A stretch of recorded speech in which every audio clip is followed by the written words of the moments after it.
much for coming. Thanks for everyone for organizing. So this is the scene I'm working on a novel called the Cleveland Heights LGBT Sci-Fi and Fantasy Role-Playing Club. It's comedy about gamers.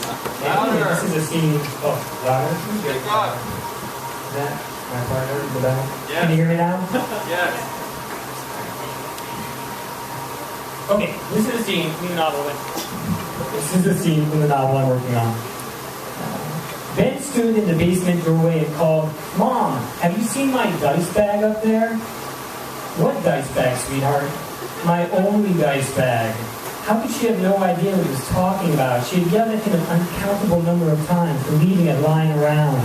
"It's made of purple velvet, tied with a string." "Where did you leave it last?" "I thought on my desk, but..." "Oh, well, that explains it." His mother wore her glasses around her neck on a gold chain. "That place is such a mess down there. It's a wonder you can even find your desk." "Mom, please, I'm in a hurry." Ben slid on his yellow windbreaker. Of course she would bring this up now as he was rushing to get out the door. "Can you help me look?" "It's not up here, I can tell you that." Mom, please, just look." As Ben closed the basement door, his cat Onigiri slipped through his legs and ran down the stairs ahead of him.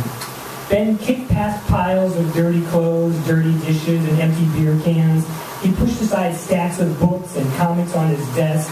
He dug past his pencil cup, crayon the fool, and moved around the dirty model of the Death Star he made back in 7th grade, but no dice bag.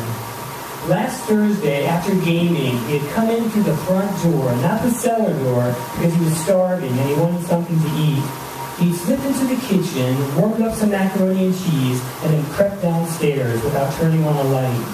He dropped his backpack by the lazy boy, put his books on the desk, his wallet by the empty aquarium, and his dice. Ben closed his eyes. He felt through the air with his fingers and stretched out his mind, expanding it into every nook and corner of the basement, under the bed, behind the bookshelves, through the dark and musty shadows of the storage room.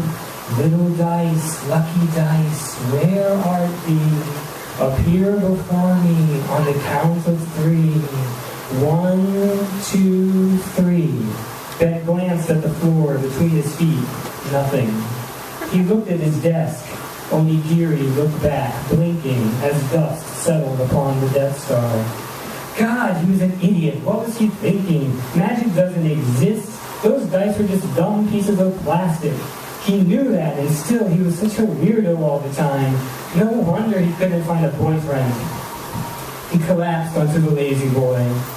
Above him, the basement doors opened with a squeak. "Ben, honey, are these them?" From the top of the stairs came the sound of the dice shaking in their bag. "Yes."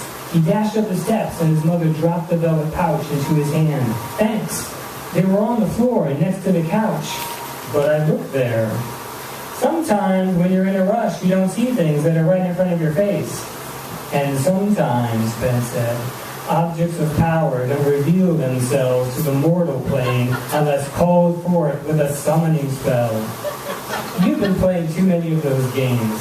"But it worked," Ben said as he headed back downstairs. His mother called after him. "I only say that because I worry.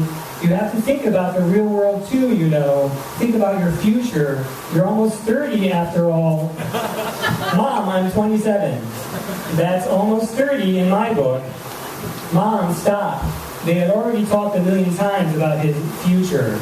"I'm going out the back. I'll be home later." With that, Ben climbed up the creaky ladder, through the cellar doors, and set out.